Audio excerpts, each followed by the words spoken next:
శుభోదయం అండి. మనకి ఈ రాశి ఫలాల్లో ఇప్పుడు సెప్టెంబర్ మాసం రాబోతోంది. ఈ సెప్టెంబర్ మాసంలో కన్యా రాశి వాళ్ళకి ఫలితాలు ఎలా ఉన్నాయో తెలుసుకుందాం. కన్యా రాశి అంటే మీకు తెలుసు, అందరికీ తెలిసిందే. ఉత్తర 2, 3, 4 పాదాలు, హస్త 1, 2, 3 పాదాలు, చిత్త 1, 2 పాదాలు, ఇవన్నీ 9 పాదాలు కలిస్తే మనకి కన్యా రాశి వారి కింద వస్తారు.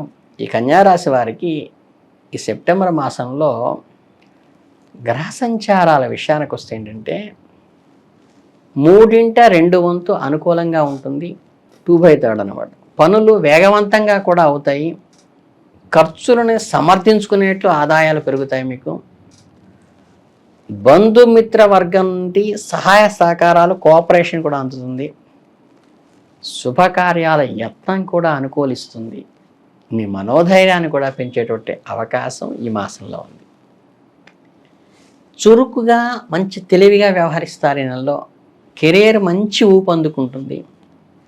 మీ సంభాషణ నైపుణ్యం ఏదైతే ఉందో, ఇంటలెక్చువల్ వొకాబులరీ, ఇది మీ పనితీరుపై సానుకూల ప్రభావం చూపిస్తుంది.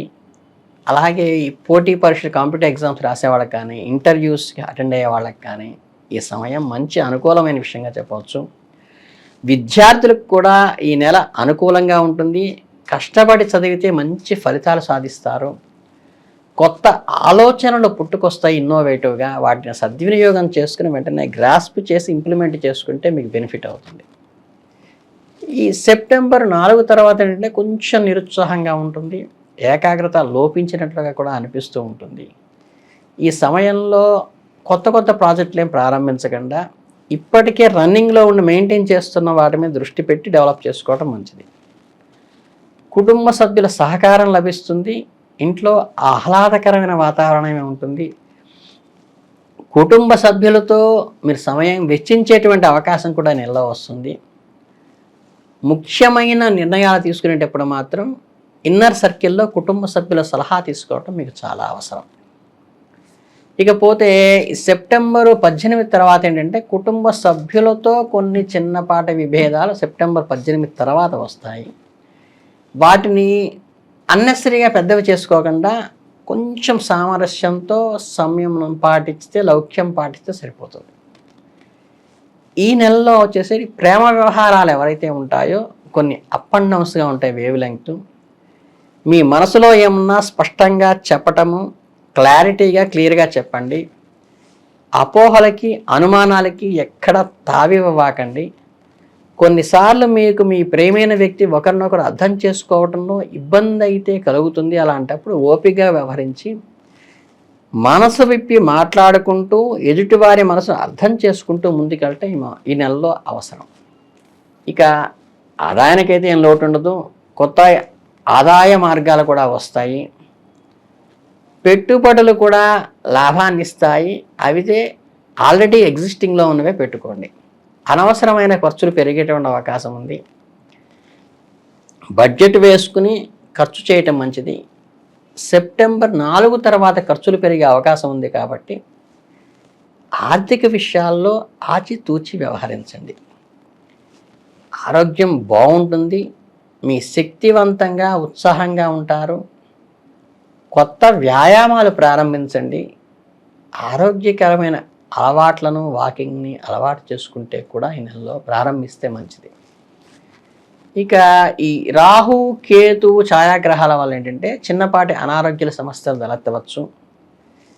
ఇండైజేషన్ కానీ, హెడేక్ కానీ లాంటివి కూడా ఏర్పడవచ్చు.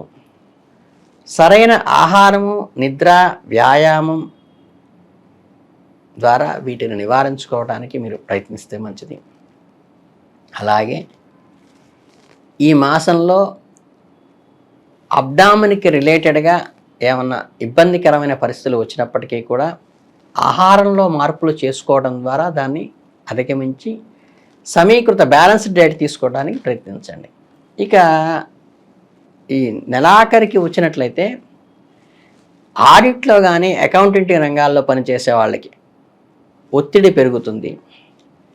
ప్రత్యేకంగా ఆర్థిక సంవత్సరం ముగింపు, పన్ను సీజను, కీలక నిర్ణయాల్లో ఈ రంగాల్లో నిపుణులు పెరిగిన పనిభారం వల్ల ఈ అదనపు ఒత్తిడి ప్రమోషన్లు లేదా జీతం పెంపు వంటి వృద్ధి అవకాశాలు కూడా ఇంప్లిమెంట్ అయినప్పటికీ కూడా బర్డెన్గానే మారుతుంది. ఉద్యోగులు తన పనిభారాన్ని కొంచెం ఓపికతో సమయంతో పాటిస్తే అవసరమైన మద్దతు మీకు లభిస్తుంది. మీరు ఉన్నత ఉద్యోగస్తులుగా వెళ్ళటానికి ఇది ఫౌండేషన్గా ఉపయోగపడుతుంది.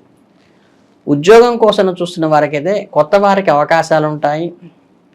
ప్రత్యేకించి ఆర్థికంగా అకౌంటింగ్లో పనిచేసే విస్తరిస్తున్నందు వల్ల కొత్త ప్రాజెక్టులు చేపట్టడానికి అనుకూలంగా వస్తుంది. మీ ప్రతిభని ఎక్స్పోజ్ చేసుకోవడానికి కూడా ఉపయోగపడుతుంది. ఉద్యోగార్థులు తమ నైపుణ్యాన్ని పదును పెట్టుకోవటం, ఈ నెట్వర్కింగ్ని తెలుసుకోవడం ద్వారా కూడా అవకాశాలను అందిపుచ్చుకోవడానికి ఉపయోగపడుతుంది. మీ వాహనాలు ఎవరైతే ఉంటాయో వెహికల్స్ ఇతరులకు అప్పగించడం మంచిది కాదు. ఈ నెలలో వారికి చెల్లుబాటు అయ్యే డ్రైవింగ్ లైసెన్స్ ఉందని, వారు బీమా చేయబడ్డారని నిర్ధారించుకుని మాత్రమే మీ వెహికల్స్ ఇవ్వండి. ఎందుకంటే వాహనాలు ఇతరులకి ఇవ్వటం ద్వారా ఇబ్బందులు పడే అవకాశం ఉంది కాబట్టి మ్యాక్సిమం మొహమాట పడకుండా అవాయిడ్ చేస్తే నెలలో మంచిది. ఇది మీ భవిష్యత్తుకు వివాదాలు నివారించటంలో ఉపయోగపడుతుంది. జాగ్రత్తగా గమనించండి. మీడియా కానీ ప్రైవేట్ రంగాల్లో పనిచేసే వారికి కానీ కొన్ని మార్పులు సానుకూలంగా ఉండవచ్చు.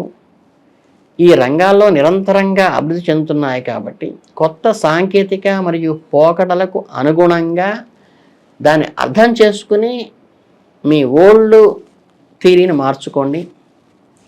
కొత్త ఉద్యోగ అవకాశాలు సృష్టించుకోండి. కొత్త నైపుణ్యాలను నేర్పరచుకోండి. పనిచేసే వ్యక్తులతో జాగ్రత్తగా సంయమనం పాటించండి. మీ తెలివితేటలతో సమగ్రత ఇంటిగ్రిటీతో ముందుకు వెళ్ళండి. మొత్తం మీద ఈ సమయంలో వివిధ రంగాలలో ఉన్న వ్యక్తులను సవాళ్ళు ఎదుర్కొంటారు.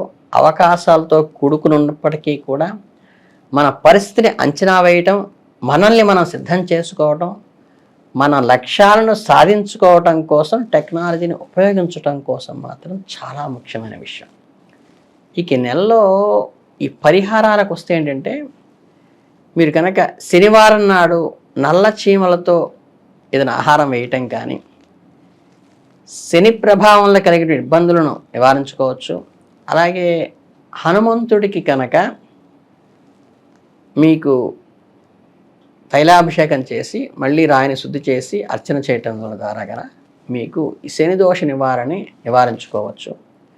అలాగే దేవాలయ పరిసరాల్లో ఉన్నటువంటి దీపారాధనలో మీరు నూనె వెతికెళ్ళి నింపటం వల్ల ఏంటంటే కూడా శని దోష నివారణ నుంచి బయటపడవచ్చు. ఈ చిన్న రెమెడీ చేసుకుంటే అద్భుతంగా ఈ మాసం ముందుకెళ్తుందనే విషయాన్ని మీకు అందరికీ తెలియజేస్తూ ధన్యవాదాలు.